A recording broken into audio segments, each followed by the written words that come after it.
Hey, what's up guys, AM here. I have been practicing 3x3 OH for quite some time now, and I discovered some of the things that I thought I could share with you guys. So in today's video I'll be sharing my top 5 tips on how to be good at 3x3 OH. So without wasting time, let's get into this one. Proceeding with the video. So the first thing before you start doing the OHs, you should basically know the 3x3. It's obvious that if you know 3x3 only, then you can solve the 3x3 by one hand, right? So the first tip is to get better at 3x3. Like, you should be at least sub 25 to be actually good. Like, for averaging around 46-45 seconds, you at least need to be sub 25. And if you want to average a bit lower than like lower 30s or lower 30s or high 20s, like for that you need to you need to at least be sub 15 or sub 20 on 3x3. So the first tip on getting fast or good at 3x3 OH is getting better at 3x3 with two hands.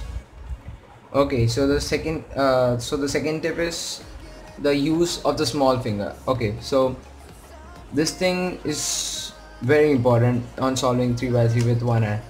So you must have seen people using the small finger, this one which I'm using currently, for solving one hand, because this has two advantages. Basically, it enhances your grip, as well as it reduces the catches and or the locks that may occur. So basically the thing is, many of the cubers who start doing OH, they are very new to solving with cube with one hand. So what they do is they use this finger or the ring finger to turn the cube.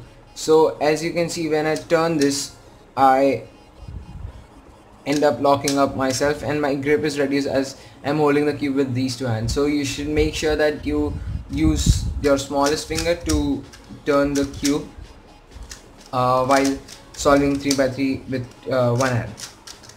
Okay, so the third tip, like, you might not consider this to be a tip or something, but in my opinion, the choice of your cube is quite important. Like, you should always go for a cube that is fast, stable, and like which catches up very less, right? So for those who have smaller hands, the preferable cubes would be Dan Zanchi 42 millimeters and the Cyclone Boys 42 millimeters. As you guys are small, and like solving big cubes may be a problem for you guys, so you should stick with those cubes which are smaller and which fit your hand style better.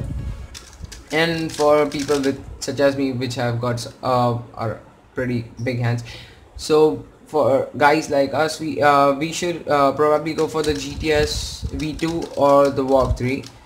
I use the GTS one because I'm used to it now, but I would not suggest GTS one a lot, because basically because it is fast, it is also a bit stable, but the problem is that it catches or locks up sometimes, which is pretty ridiculous. So you should always go for the VOG 3 or the GTS V2.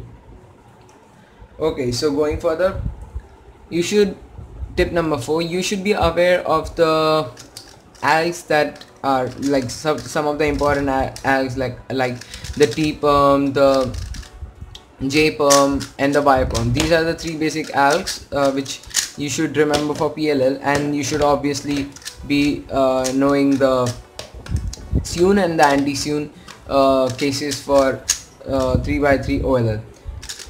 So learning algs is very important in order to get good at 3x3 OH.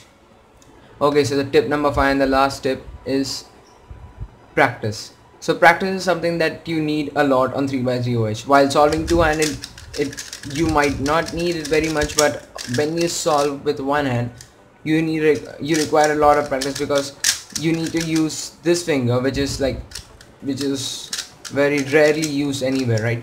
So you need to use it, and you should also be able to execute the algs with one hand better than your two hands. So like, basically what I mean to say is that you should practice it as much as you can, so that you don't fall short of anything while solving in a competition or any other place.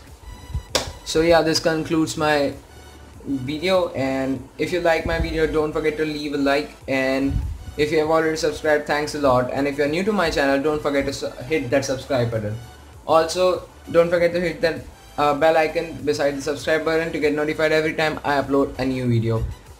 So yeah guys, that's pretty much it. Comment what you want to see next on my channel, and as usual, thank you guys for watching, and I'll see you all next time.